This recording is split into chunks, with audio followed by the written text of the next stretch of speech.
Hey, this is David Rovix with another episode of Discussions with David. Since the pandemic hit and made touring and performing impossible, I've taken to broadcasting interviews with people who I can't visit in person anymore. They're live streamed most weekdays at 10 a.m. Actually, I've changed that to most pretty much Tuesdays and Wednesdays, occasionally other days, 10 a.m. Pacific, 1 p.m. Eastern, 6 p.m. Western European time on various platforms, including the Facebook pages of Popular Resistance and KBOO Community Radio here in Portland, Oregon. All these interviews also then go out in podcast form afterwards, which you can find if you look up This Week with David Rovix on any podcasting platform, or just go to davidrovix.com. I also do a live concert from my living room on the last Saturday of each month, which is at 1 p.m. Pacific, 4 p.m. Eastern, 9 p.m. in Belfast, 10 p.m. in Berlin, at the last Saturday of each month. Today, we're spending the hour with longtime activist and blogger from North Belfast on the island known as Ireland, from the region of the island known to some as Northern Ireland, known to others as the North of Ireland, and still others as the occupied six counties. Fra Hughes, welcome to my live stream show. Great to have you. Fra, um, I know that you read a piece that I wrote recently and published in various places, Escalation in Portland. And it is a particular moment, it seems, over here where it's no longer safe. I mean, there's always elements of risk in anything, but it's basically like the general feeling was that going to a protest was not usually going to be a matter of taking your life into your hands. And I think there was a point in the history in the north of Ireland there when people started realizing very quickly that it was no longer safe to be just having a march or something, because after Bloody Sunday and after the pogroms, and not that we're having pogroms on that level, the people going around burning hundreds of houses of other residential neighborhoods. That's not happening at this point here. But people are getting shot going to protests and getting hit by yahoos in pickup trucks with big American flags who run into crowds and that sort of thing. It's changing situation. Just wonder what you have. So, it's a random place to start talking to somebody in Mhm. Belfast, Ireland, but I just wonder if we might just start with some observations of what's been going on over here in Portland and in the United States lately. Yeah, well, every conversation or random conversation must start somewhere. I find what you wrote very, very, very interesting, uh, mainly because from afar it looks like America to me from, our civil rights protests that started in 1969, which kind of led very much into the Troubles or the National War of Liberation, depending on people's viewpoint. It lasted for over 25 years. It started out as a call from civil society to the state to reform from being, in our case, discriminatory against the Roman Catholic, Irish, national, indigenous population. And so we kind of took our lead from the civil rights movements, from not necessarily the Panthers. I don't know, the time scale of when people all came together, but Mississippi burning, the lynchings, the call by the Black Americans for basic justice and to be treated with equality within the American state system. Send me your huddled masses and we will give them freedom and justice and democracy. And it Like in appears the that, late 60s, like yeah, the yeah, civil yeah, rights movement in Ireland in the late 60s. Yeah. Hmm. absolutely. Yes, our civil rights very much mirrored, in my opinion, the civil rights Yeah. leaders in North America because it's the same kind of struggle. It's a repressed class that's treated as a second class citizen by their own judiciary, by their own administration, by their own political leaders. So, like, we went from civil rights to a kind of civil war between the Irish and the British in this part of the island. And for me, from the outside, it looks very much as if America is following not us the way we followed you, but there seems to be a pattern of the repression of civil rights. I mean, the black uh, African Americans appear to have gained absolutely nothing from the Obama administration, from the Democratic Party in 30, 40, 50, 60 years. There appears from the outside to be absolutely have been no progressive movement on the rights of Black people from the American political system. So it Yeah. looks like you've had the civil rights in the 60s that have led to, civil disorder, which has come from the continued brutalization and murder of Black American Africans. And it looks to me from the outside that you're moving one step closer to, civil rights, civil disturbance, civil war, because you have a president who's saying Black Lives Matter are really Antifa and anarchists. Now, these groups may well have a political alignment of truth and justice for African Americans, but the Black Lives Movement to me is not Antifa. It's not an anarchistic organization. So your president at this moment in time is demonizing the Black Lives Movement, and it's creating this division between white America, supremacist right wing America, the Trump supporters, and the Republicans, and basically nearly every other section of society, because there are progressive white people, there are progressive Hispanics, there are progressive Asians who are all supporting what Black Lives Matter. The real crux of this whole situation is about equality and justice within the American capitalist system. And so long as the American capitalist system cannot give this justice and equality for all the people within society, you will have a them and us division.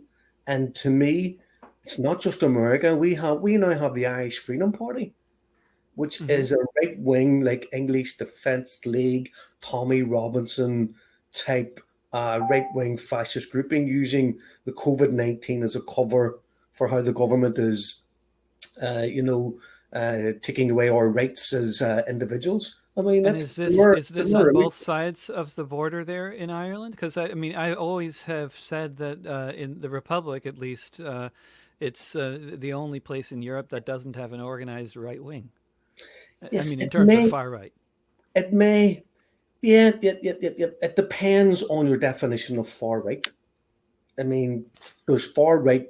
Are we talking about a violent far right? We're talking about the far right that comes out onto the street, gives Nazi salutes, uses nationalism as a crux for their racism in order to recruit naive people believing they're fighting for some form of patriotism, and in reality they're fighting for a form of fascism.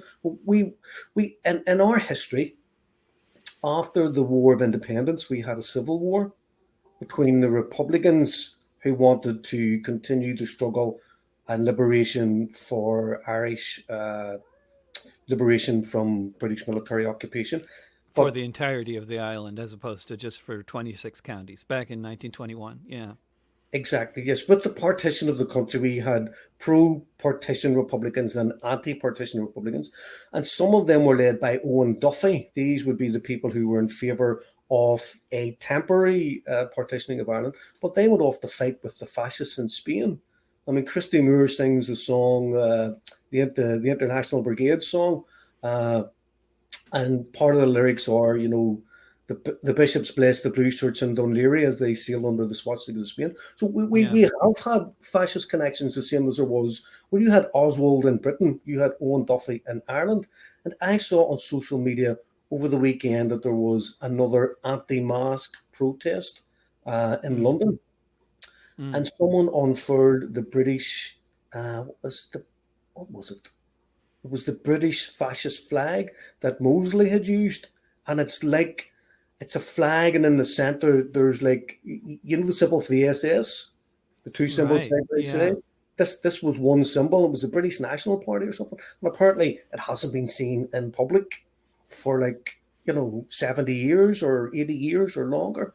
So the far right in America is mirrored by the far right in Poland and in Mm. Hungary and in Britain. And there is a rise of the far right and a repetition in my mind of the circumstances and the economic circumstances of the haves and have nots from the 1920s and the Yeah. 1930s, that was the forerunner to the capitalist Second World War, you know. So I think I genuinely believe we are in that territory. Whether or Yeah, in not this terms of the evolves into something more remains to be right. seen. Terms of the Great Depression we're now in, especially Yes. here, but where the government is so incompetent in terms of trying to deal with a collapsing economy. Like, I mean, many of the European countries are doing a bit better with this, but uh, I one of the other parallels that I think when you mention I mean, what an obvious sort of racist and Hmm. bigot Trump is, like at the same time as this things are descending into this more and more violence when there's protests happening here and Trump is goading it on, and it's also reminiscent of the late '60s, early '70s in Northern Ireland, with the government there being so completely, blatantly anti-Catholic, and with also with putting out blatantly false propaganda that's very reminiscent of Fox propaganda today.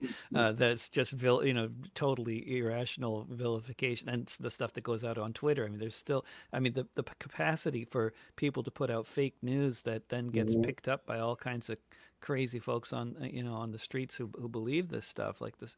It's yeah, there's more parallels there. Seems like, I don't know. It's not a question so much as just Well, you can see there's a propaganda war. I mean, what did they say? What did Goebbels and Hitler and people say? You know, the bigger the lie, the more chance there is that people will believe it. I mean, the mainstream media is being used.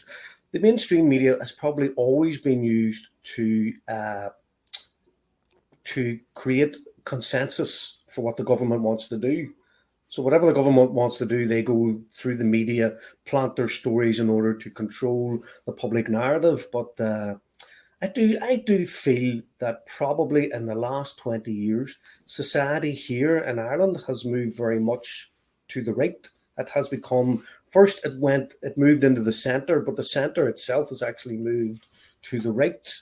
And I think we're becoming a more materialistic, selfish society where less and less people care or even know much about their neighbours or their community or what's happening. I mean, we've had an explosion of homelessness, food banks. The capitalist system that has destroyed America is now destroying Europe. When we It's have, very much the case in Ireland, isn't it, with yeah, the private landlords, and I mean, and then all these contradictions within the society, where many of the private landlords, as far as I know, are Irish, and they're also benefiting from the situation that so many other Irish people and so many immigrants in mhm, Ireland are suffering from, and even like tech workers or tech really well paid programmers and stuff trying to find a place to live in Cork. I've been mhm, hearing just nightmares about the housing situation for both Irish and immigrants, and then but then it must be such a strange, contradictory hotbed kind of thing, like it is anywhere with this what I call rich peasants and poor peasants, because you end up with a situation where some people there of those Irish folks who are benefiting from the fact that they happen to own a house that they maybe bought 2 generations ago for a nice reasonable price, but now that you can't find a house like that.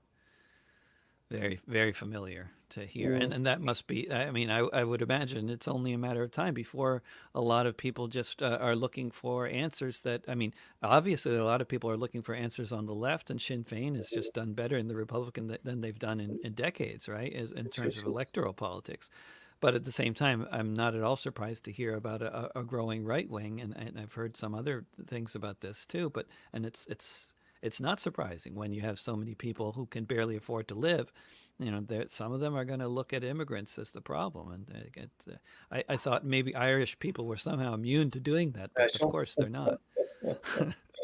Yes, yes, yes. I'm always amazed and saddened when I meet people living in different parts of the world who were born in Ireland and then emigrated for work purposes or whatever, became immigrants to a host nation and then become bigots within that nation. I've met Irish people who went to Australia and talk about the Aborigines. They'll steal your car. They're all alcoholics. They fall into this kind of white European trap that somehow that that us white Europeans or the civilized people and everyone else is very far from that. But you're talking about the lack of affordable housing, because that's supply and demand. It's a capitalist system. There's not enough housing.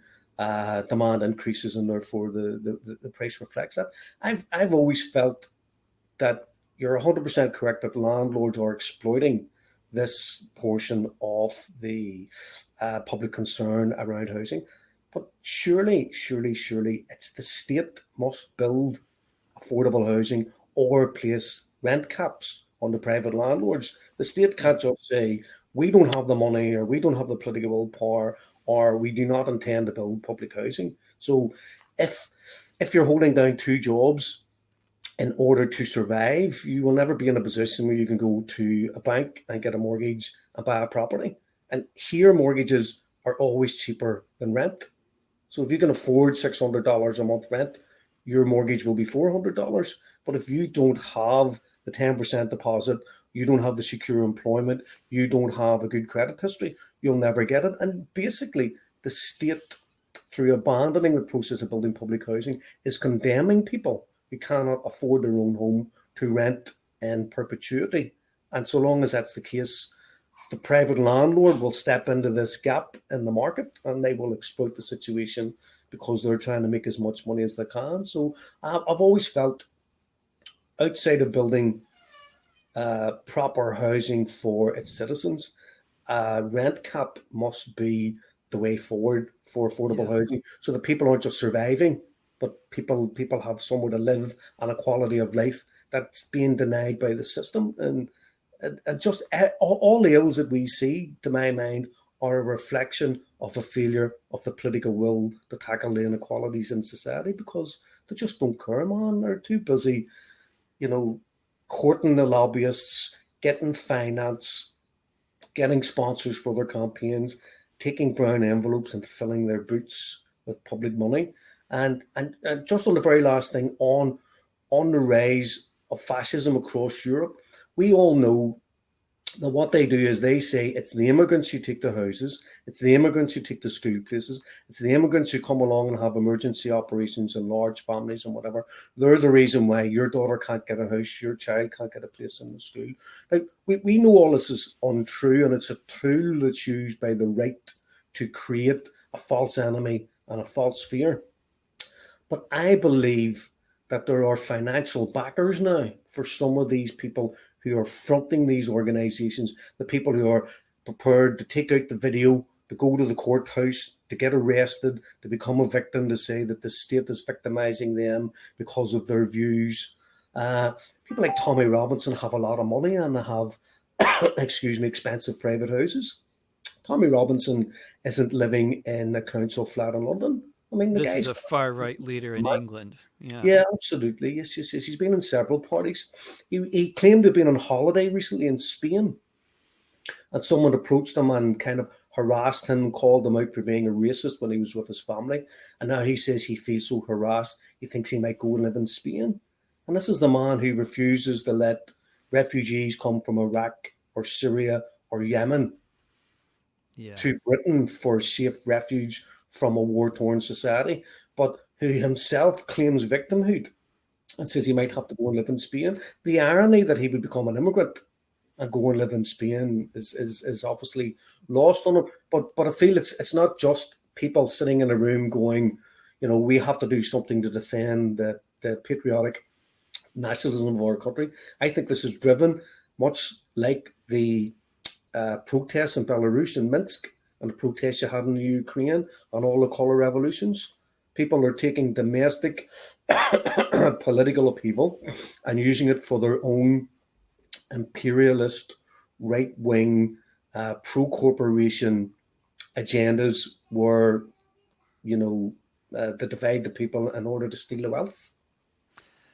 And just to say, you're tuned to Discussions with David, which goes out live every Wednesday at 10 a.m. Pacific, 1 p.m. Eastern, 6 p.m. in Belfast on the Facebook pages of Popular Resistance, Cebu Community Radio, and elsewhere. You can find it in podcast form if you look for This Week with David Rovix on any podcasting platform, as well as at patreon.com/David Rovix and at davidrovix.com. There's something about the experience of growing up in Belfast and with divide and conquer politics being basically front and center all the time from the cradle to the grave. That helps inform your ability to see divide and conquer politics being employed in other situations. Yeah. Yes, yes, yes. I mean, the parallels.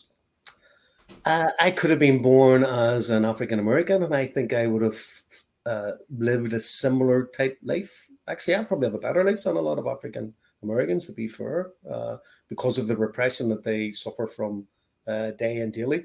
If I was a Palestinian born in the West Bank, I think I would be able to empathise with the Native Americans, with the Irish. So any race that's been colonised and oppressed, the Aborigines, the Inuits, the Native Americans. I mean, all these people or the people that I identify with. My Can you politics. just, for the people that aren't familiar, you grew up in Ardoyne, right? Did you? I grew up in the Cliftonville Road, North Belfast. It's not a North. million miles away. And what I mean, what was it? Were you in a surrounded neighborhood, or what was it like walking to school in the morning for you? I can give you, see, I have a wee bit of time. I can give you a quick resume and maybe a few enlightening stories of Yeah, what would it you? was like. No, 100%. Yep, yep. Look, I was born in 1963. So when the violence erupted in 1969, which I mean, I'm happy to go into the whole background, but I don't want to maybe bore people listening who may already have a good uh, understanding of the politics of what happened here. But if we talk briefly about partition, I mean, you mentioned 1920, 1921, the formation of the two states. What we had were my history as I was growing up would be one that would say that like where I lived in the north of Ireland was the occupied six counties. Uh, we were England's first colony, and we have been living under military occupation for 800 years. Part of which you know, they didn't criminalize, but they marginalized Irish culture, Irish language, Irish music, Irish dance. The fact that 95% or 96% of people in Ireland today speak English isn't because it's a universal language. It's because it was beaten out of us at schools, and we weren't allowed to speak it. So when I grew up, when I was 6 or 7, I grew up in a family where uh, politics wouldn't really have been spoken of. I mean, I would have been 11 or 12 before I would have been coming to that age or coming of age where you're starting to look around and start to really see the reality of your life. So 1969, we had the civil rights, the civil democratic call for reform from the state. And this was met with violent repression from both the state, which at the time was a one party uh, unionist pro British government. Uh, so I would have just started primary school, okay? But it would really be in secondary school when I was 11 or 12 when I went to St. Patrick's, also known as Barnagea, the Windy Gap in Gaelic, on the Antrim Road, which was a secondary school. I started there when I was about 12. And like many people becoming a teenager, you spend more and more time out of the house than in the house. So when you're young, I don't know, you're playing, you're watching cartoons. When you had 11, 12, 13, you're starting to mature. You have your own friends and you have your own interests outside of the house. So that would start taking me into around 1974, 1975. Now, I'll give you a couple of examples of what it was like when I grew up. I have often used the analogy that I felt like I was a living person living inside a pinball machine Hmm. because I could walk 1 mile from my front door in a northerly direction before I came to what we would know as an interface, which you'll have those between the different communities in America. And our interface was between the Catholic Irish Republican community, of which I'm a member, and the Loyalist Orange Unionist British community. Okay, now you literally could take your life in your hands if you were in the wrong place at the wrong time. So I could like walk 1 mile in one direction, three-quarters of a mile in another direction, half a mile in another direction. So from my front door, I could walk if I was going to walk in a circle. I could walk a maximum of 15 minutes in any one direction before I had to physically stop, like the pinball, like the ball on the pinball machine, and be bounced off in a different direction. Now, I started to follow Cliftonville football team, so the local soccer team, and it was the only team at that time that was based in a nationalist Catholic Republican area. So it was like about 7 minutes from where I lived. I lived on the Cliftonville Road. Football team's called Cliftonville Football and Athletic Club. We started following the Cliftonville football team, which meant we went to about 14 other football grounds.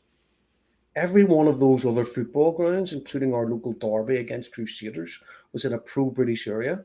So, what we had were young nationalists who couldn't fly the Irish flag, but we had our Cliftonville scarves, we had our badges, we had our songs, we sang rebel songs, we sung songs of independence, we sung songs of resistance. We were at times beaten by the police. We were at times attacked by other football fans and other football groups. One example was we were in a final with another league team at the local derby ground. So, not our ground, but a ground that's about 20 minutes from where I lived. So, we would walk down en masse. We couldn't like drift down in twos and threes because you'd be frightened of being beaten up. We would go down in hundreds because the team was very successful. We had a lot of support. We would go down the main road, 200 or 300 of us, and we would be shouting, up the Provos and IRA slogans and everything all the way down to the game. This one particular match, there were 5,000 fans in total at the game, and there were 1,000 police officers detailed to do security at the ground. And about a year later, I was visiting my brother in Manchester, and I went to see Manchester United play Coventry before the English Premier League, and they had, I think it was 500 police officers for 37,000 fans. And that's where we were going. Now, where are we living that we need one police officer for every five football fans to deter violence? And even then, there were darts thrown onto the pitch, and it was crazy.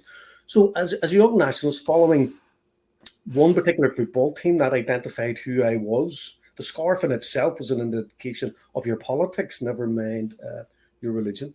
We had a group, so we had the Republicans engaged in a national war of liberation. Then we had counter-revolutionaries who had colluded with the state. They were like death squads, whose sole reason d'etre was to assassinate Republicans, nationalists, and Catholics. Sometimes, a lot of the times, it was just random drive-by shootings. So I'll give you just one or two examples. When I was growing up, very few homes had like a color television in the early 70s, very few cars in the street, very few private telephones. So when I wanted to keep in contact with family members that had moved to England for work and for education, I would go to the local phone box. So I was in the phone box about a 4 minute walk from my home one evening. You must remember there were sectarian killers stalking the streets of Belfast. And North Belfast, where I grew up, was called the Murder Mile because there was a 1 mile section of which my home was kind of part of the epicenter and a few other streets where it was very, very, very dangerous for Roman Catholics to be out walking alone at night. So in the winter, it's dark at 4 o'clock. I used to go out with a friend and I used to have my Wrangler jeans on, I had my DM boots, I had my Wrangler jacket on, I had my Cliftonville bar scarf, and we sat in our area in our district. And a couple of these stories are one night I went to use the phone and I'd left the phone box by about 5 minutes, and a neighbour was using the phone box when people come up in a car and they shot him in the back of the head. Now he survived and he actually became a lecturer at Queen's University in Belfast. But that could have been me 5 minutes earlier. That could have been me walking to or from the telephone box because these guys are driving around. Another example is I personally believe that Republicans were dedicated revolutionaries. I have no doubt that that is the only way to describe them.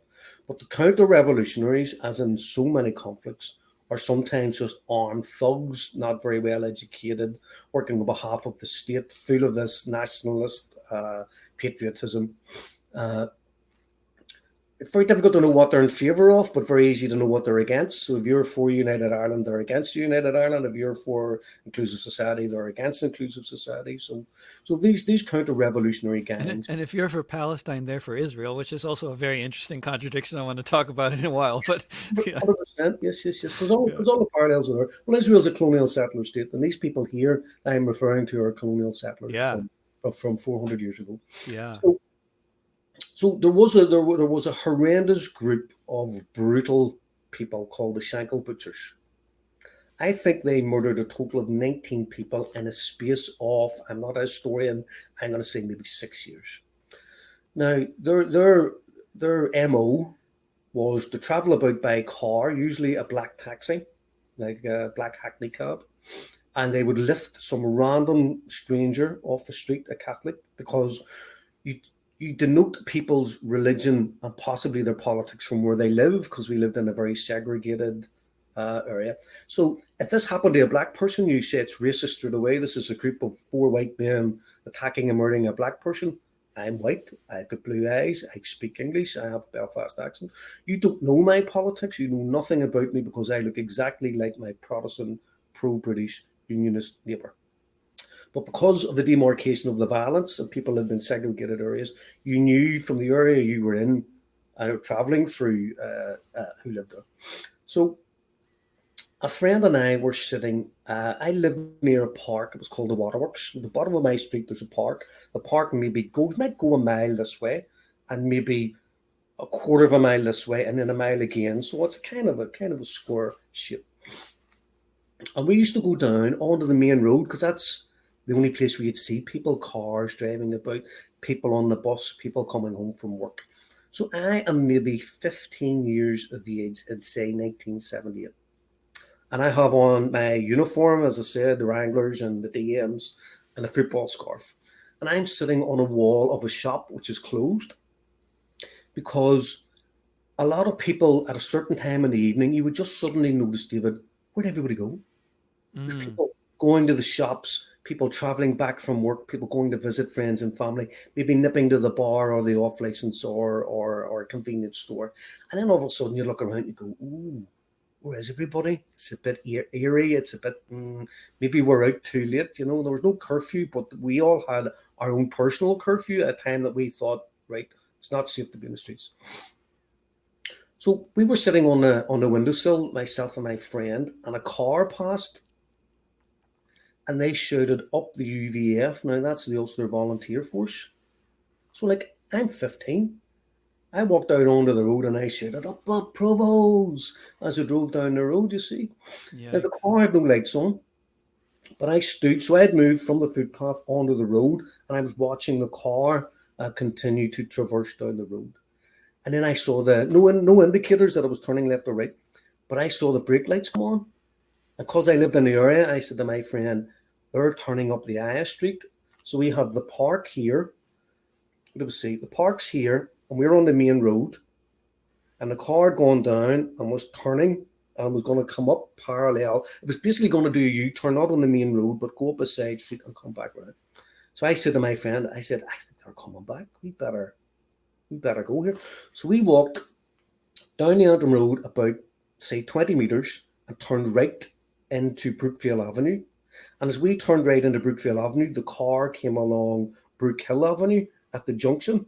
So as we walked around the park, the car pulled up, the Mm, two doors opened, two guys got out of the car, and me and my friend are jumping over the railings into the park. And I hesitated and looked behind me just to see if they were coming. And you could see the guys running towards the fence where we were.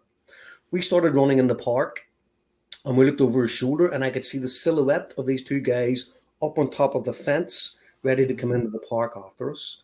And I must say, I mean, my heart was like it was going like a little chaffinch or a little bird. I was beating that fast, and I heard somebody shout, stand down," and I went away. We hid in the park for over an hour before we went safe enough to go Yeah. the last 30 meters from the park to our front door. We waited and waited and waited and waited. Then we climbed over the railings, and then we run up the road and we run into the house, and uh, and that's a story that my friend and myself have, and there are probably many many others of people who escaped possible kidnapping and torture, because what the Shankill butchers did was they kidnapped people off the street and then they brutally tortured them with butchers' knives. That's why they were called the butchers. They took the people to uh, an area beside like a loyalist drinking den where people were drinking alcohol. It's presumed that the bar was closed, and they would take the people in round the back. They hung them up on like a meat hook. And the reason why we know this isn't only how people died, because they were slashed with the knives, and eventually their throat was slit, and then the bodies were found semi-naked sometimes in Glencairn, in a loyalist area just outside of North Belfast. And the headlines in the paper would be, "You're on the radio or on the news, latest victim of the Shankill butchers."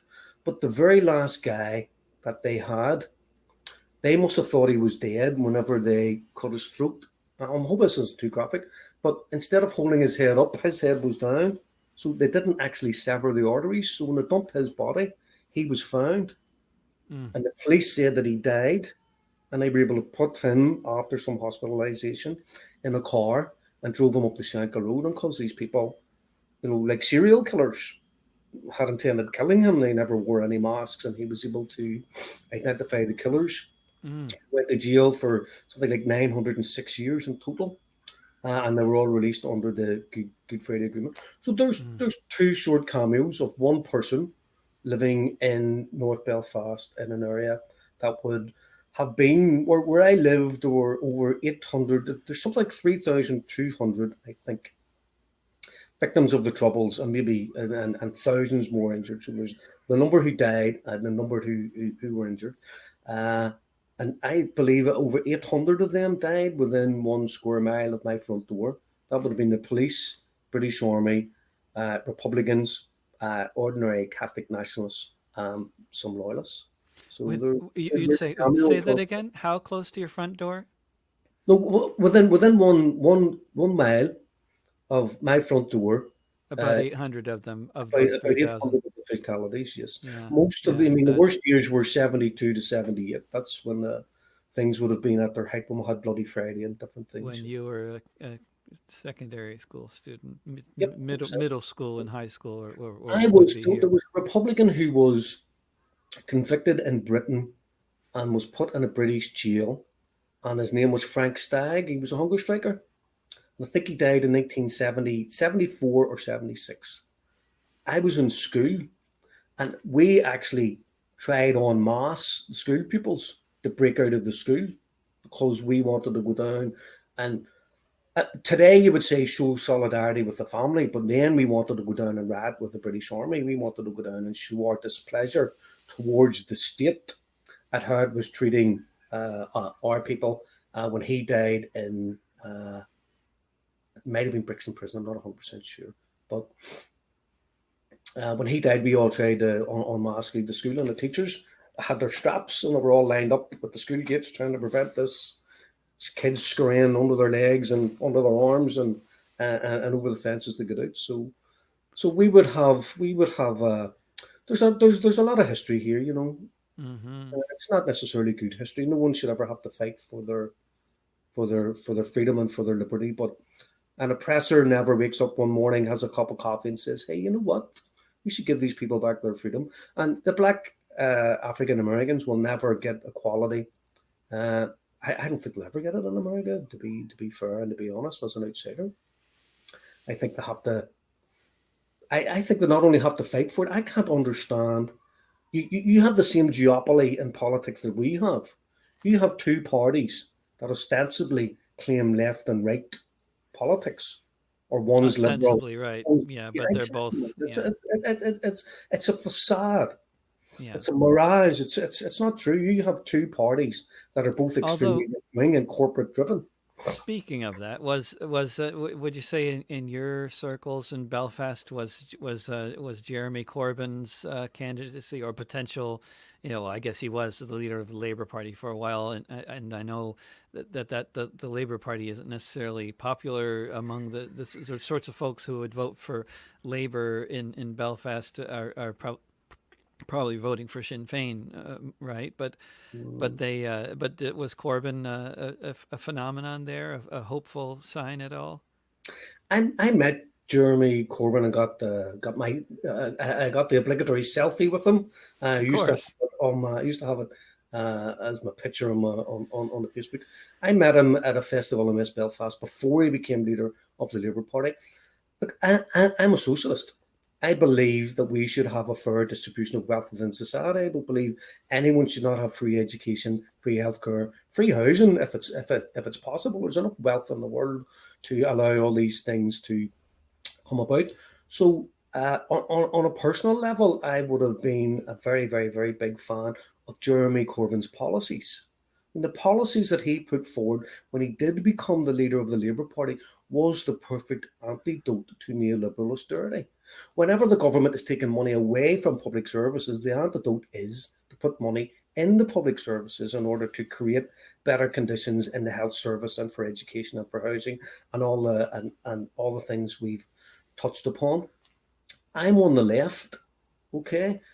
See, when I was growing up, when Sinn Féin, my first vote was in 1982. So you had the hunger strikes in 1981 and the election of Bobby Sands and Kieran Doherty and other people to the British and Irish parliaments. But I was born in 1963, so I didn't become 18 until 1981, and there weren't elections until 1982. I voted for Joe Wasson for Sinn Féin in 1982 because Sinn Féin spoke about a democratic socialist republic. So I'm not claiming that I had a defined socialist uh, political worldview when I was 18, but I believed in the democratic socialist republic. Uh, so I would support Jeremy Corbyn, but there are a lot of people, and Sinn Féin publicly would claim to support Jeremy Corbyn, and perhaps they do.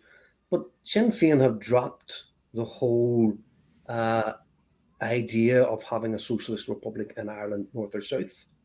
I have gone from someone who voted Sinn Féin as my first party of choice at the age of 19 in 1982, all the way through to uh, electioneering on their behalf for Jerry Kelly. Jerry Kelly is an MLA, ex hunger striker himself, along with a MLA, MLA. MLA. Yes, yes, yes, in the What's assembly. that? Yes. What's that? Oh, sorry, it's a member of the Legislative Assembly, so that's Ah, the devolved regional government of Northern Ireland. So, I mean, this guy was in hunger strike in Brixton prison. He was involved in all types of armed militant resistance of the British occupation of Ireland. And I electioneered for Jerry in two elections.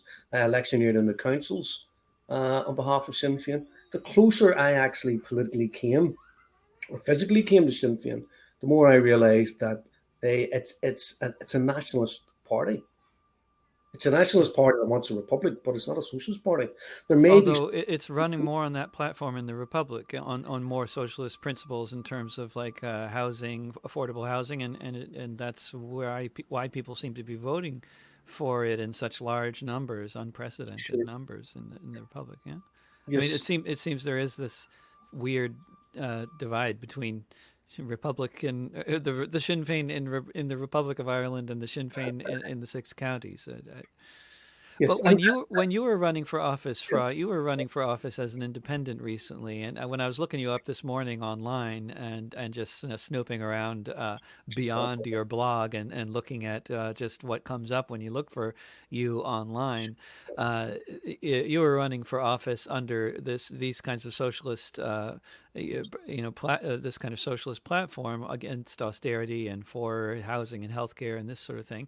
But the first thing that you come up with, other than stuff about your campaign, are your critics who are not criticizing you on the basis of your platform, but just trying to figure out basically which are which camp you come from. Are you from a nationalist or a loyalist background? As if your campaign platform is irrelevant, and all that's relevant is basically whether you're a Catholic or a Protestant. It was really like this guy was his orientation, clearly a loyalist, from some kind of paramilitary loyalist orientation, and this guy's position, which was like it was an interesting way that he worded it, because it was like, for readers who agree with him, it's so self-explanatory. His position is so self-explanatory that he doesn't really need to go into any detail. All he needs to do is say, whatever Fra Hughes said he was running on, look, we have evidence here that he's a Catholic, so don't trust him.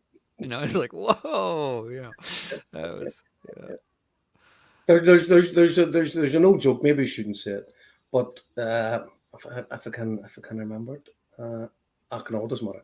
Uh, yes, I mean the history here is very much one of. See, I have 1,000 stories. Everybody has. Do you know what I mean? And no matter who you are, where you're born, you've lived life to a certain age. You're gonna pick up life lessons or things that happened in life. So I was explaining there how I actually fought on behalf of the Republican political movement to help get Sinn Féin elected into the government here in the north of Ireland, because I believed in the rhetoric of the Socialist Republic. The closer I got to Sinn Féin, the more I realised it's not a socialist party, and therefore it no longer represented me. So when I looked down the ballot, I could see unionist, nationalist, because that's what Sinn Féin are. They're a nationalist party. They can't say they're anything else. Uh, and liberals and whatever. So I went all the way down, and I thought there's no one represents me. There's no one I can vote for. And then I thought, well, I'm not alone. There must be loads of people who aren't necessarily socialist, but have no one on the ballot to vote for. So I ran unsuccessfully in several elections as an independent socialist anti-austerity candidate. But I helped bring that debate out into the public domain, the debate which should be about class, not about national identity. And national identity, I'm a socialist. That makes me a Republican. That makes me in favour of the end of partition and the reunification of my country, and that everyone, Protestant, Catholic, Unionist, and Nationalist, should be treated equally under the Constitution. And if we have a written Constitution, we can guarantee the rights of everyone. So I did run as an independent, and here's a quick wee story. My sister was up at Belfast Castle walking her dog. And obviously, in the election, you put your posters up on the elections. And someone who works for the council got into conversation with my sister. And he said, not knowing my sister was my sister, he said to her, and you see that Fra Hughes? He's nothing but a Republican, blah, blah, blah, blah, blah. So what you're saying is correct. It's not about my class politics or defense of the working class and the promotion of socialist values. It's but he's a Fenian, but he's a Republican, because I am a Fenian and I am a Republican. But that doesn't define. It helps define my politics, but it isn't the entirety of my politics. But that's what happens. They demonize people in order to marginalize them, so you have less and less of an opportunity to have your views aired in the public domain. And just lastly, listen, I'm really, really, really glad what you've mentioned about Sinn Féin. I'm not anti Sinn Féin, but I think it's very important to say what I'm going to say and the opportunity that you've given me, because Sinn Féin in the north of Ireland, their slogan is about national reunification. We'll carry on the fight that the men on hunger strike died for, the fight that the men and the women went to prison for, the fight that we all continue today to end the sin of partition that was visited upon the Irish people by the British government, British guns, British Navy, and the British Air Force must come to an end. Okay, so I'm 100% behind that. We must end partition. But what kind of government do you want once you end Yeah. partition? James Connolly, who led the Irish Citizens' Army in 1916 in the rebellion, to paraphrase what he said, if you take down the British flag today and you put up an Irish flag, but you don't change the system of government, which is basically landlords, capitalists, and corporations, all you will have changed is the flag. And if I had Yeah. a political slogan, that's what that would be. Now, Yeah. you've said that down south, that Sinn Féin, there's this dichotomy of a nationalist, and they are centre to centre right Sinn Féin, in my opinion. You have this nationalist Sinn Féin in the north, but you have a soft left Sinn Féin in the south. Now, to me, this is a perfect example of what is wrong with democracy all over the West. Sinn Féin is positioning itself on the left in the Irish Free State in order to win votes, in order to become electable, in order to gain power and form a government. They are not on the left, as far as I'm concerned. Again, there are socialists in Sinn Féin, but Sinn Féin is not a socialist party. So you look at all that ails the Irish people and the economy. So you say housing rent is mad, it's ridiculous, so we should have rent caps, or we must build. How many times have you heard a politician say, we'll get into power and we will build 100,000 public housing units in the next 5 years? What they're doing is they're taking all the issues that people have with the failures of the state. People look at Fianna Fáil and Fine Gael and say, we voted them in for the last 100 years. What have we got? Doubling of rent, whatever it happens to be. So Yeah. people look for an alternative. Sinn Féin and others position themselves as the alternative to say, hey, give us a try. Let us try and change the system on your behalf. Sure. Now, what will happen, David, is, Garen, when we're talking about houses, I would put my house on this. They will get into power and they will change from the party in opposition that makes all the promises to sort out all the problems in society. They'll get your vote. They'll lie to you, not just Sinn Féin, like all the parties do it. They'll lie to you.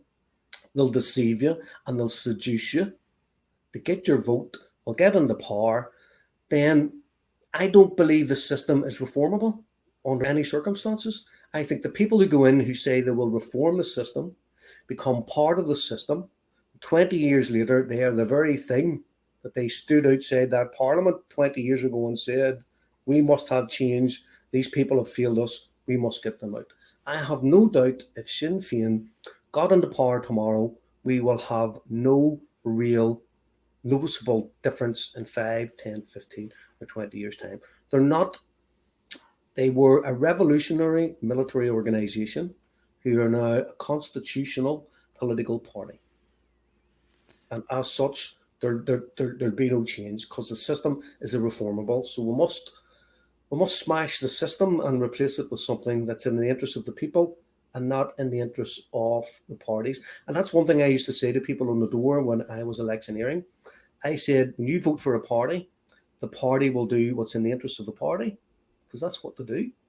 Whereas if you elect someone who's an independent, that person will try and reflect your concerns and your interests rather than the interests of the party. So when people say to me, "Oh, Sinn Féin," and I hope I'm not going on too long about this, but just one perfect example is Syriza.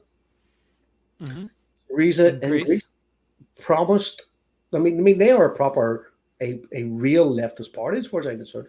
They went in, and I've met people. I met a lady who was a cabinet minister in Syriza who resigned in disgust at the Yeah, a bunch punitive. of people resigned when they sort of went Yeah, back on their. and they have a new party. But that just shows you, when the opportunity is there for change by a radical left party, they didn't do it. And if Jeremy Corbyn had been elected, I think he might have died. He might have been found dead in his sleep with a massive heart attack or something. So I don't believe the state would really have allowed the state, the deep state or the secret state or whatever's running, what's really running government in the background, will only allow so much of a variation in a spectrum between left and right politically before they step in and do something about it. So And anybody ever accuse you of being cynical, Fra? once or twice. I When don't did you think first? I think it's reality. I genuinely do. I think the blinkers have gone off, and I'm Yeah. seeing things in real terms. And man, I am shocked and frightened at just how disposable we are as people to the people in power. They care nothing for us. Nothing. When did you first travel to another colonized country? Palestine, I went with after that Operation Cast Lead in the December, January of 2009. I went with George Galloway and about eight other Irish guys to Gaza on the Viva Palestina 5 aid convoy. And we went through, I don't know, 11 countries, and it took 30 odd days. And we were in Syria for 16 days in Latakia in the Palestine refugee camp, waiting for Mubarak at the time to give permission for us to travel to Gaza. And I believe that's when I first met you, David, in when you were singing in Belfast in the Roddy McCordy's club. And Hmm. I believe I'd just come back Hmm. from Gaza. Right. And during the break, I was able to get up and talk about the adventure, which is what it was. And I've Right. been and from that, I mean, that was Gaza 2010. Then I've been to the West Bank on three occasions. I was in the Hmm. West Bank in 2000 and might be 18. Is that when they moved the American embassy from Tel Aviv to Jerusalem? Yeah, I think so. Yep, because I'm an activist and I thought, what can I do to support the Palestinian people? So rather than wave a flag at the city hall, I got on a plane, flew to Tel Aviv, got the bus or got the joint taxis, whatever they're called, up to Bethlehem. And then I protested on the day that the American embassy was officially opened in Jerusalem. And I've been to the World Federation Trade Union Conference in Damascus on two occasions. And I've been in Beirut at the Palestine summer camp. So I've been to Beirut three times. I've been to Syria five times in total over the years because I was on two convoys. I've been to Gaza once. I've been to the West Bank on three separate occasions. And I was in Venezuela last August. And I was at Chavez Mausoleum up in the hills. I was on a food sovereignty delegation. I'm just saying this because, as an activist, if you decide you're going to do something, all the things I've done are acts of solidarity, David. I haven't done anything thinking I'm personally going to change the world or I'm some hero who's going to go over there. You know, you're treated like a hero in some instances because It just for people. showing up, right? I got an award every town I went to in Palestine. Not because anybody liked my music, but it's like, hey, he's here, he's playing music. Out of That's all the what different places, solidarity to stand beside someone and face what they're facing. That's how I look at it. yeah. Even if it's for a day or a week or a month to do that, that's true solidarity, you know. And of all those places that you mentioned that you've been to, I'm guessing that the place that was most reminiscent of your childhood in Belfast was the West Bank. Is Yes, that right? I thought you might say Jerusalem because that's what came into my mind straight away. The Damascus Gate, because we had Yeah, checkpoints coming in at the Belfast city centre. Jerusalem. Yeah. Yeah, yeah, yeah. Yeah. And that military brutalization of the Palestinian people is just we never suffered anything like that. Thankfully, see to be Well, fair, even Desmond Tutu from South Africa, he says this is way worse than anything we had in South Africa. and they would know about it. Yes, South Africa is Yeah. actually leading the BDS movement in many respects, the Yeah. global BDS movement at the minute. Yeah. People who have that affinity and that empathy are the very people who should. I'm surprised there isn't more contact between African Americans and the Palestinian uh, diaspora, but also There has been quite a bit, but there's also a lot of yeah, a lot of propaganda. Yeah, propaganda against against Palestinians that people get fed here. But Angela Davis is wonderfully outspoken, yeah, yeah. eloquent supporter of the I met Palestinians. her in Belfast a few years ago. Ah, great, It's over at an economic forum. Yeah, yeah. great. Well, next time we'll spend more time talking about the Middle East. But this has been just wonderful, Fra. Thanks so much for joining me for the Thank you. show. Yeah, Hopefully, the next time you're in Ireland, we'll be able to hear you sing again, and hopefully, it won't be too long. I've yeah. always been a great admirer of your lyrics. I Thank really you. have. That's you and Paul McAdam. I know you know Paul. You're the only two people I know whose hearts and souls are not only in their music, but your politics is there, your love of humanity, and your disgust at the inequalities in life. And like some of the songs, you have that song Janine, and you have Troy. Is it Troy Davies? and a few other ones. That's Paul McAdam, the one about Troy Davis, which is a Okay, really amazing song. yes, yes, yes. But you have Janine, and you've got so many. You've got Oil, and you've got the Resistance song, and the Kiss Behind the Barricade, and you've a few songs about here, and you've songs about the miners and stuff in America. Uh, Yeah, your stuff's fabulous because you're telling a story through your lyrics, so that people who are unaware of it can actually step back and go, right. So that's what that's about, or that's what that happens. So keep at it, man. You know. in the Irish tradition. Yes, yes, yes, Yeah. yes. No Thanks surrender. so much, Fra. Huh? No, No it surrender. is. I mean, yeah, so much of the music that I grew, that I am into is originated from that island over there and that storytelling tradition. Not that it's, unique to Ireland, but Of yeah. course. See you again, Fra. Thanks so much for joining me. Take Thank you. care. See you soon.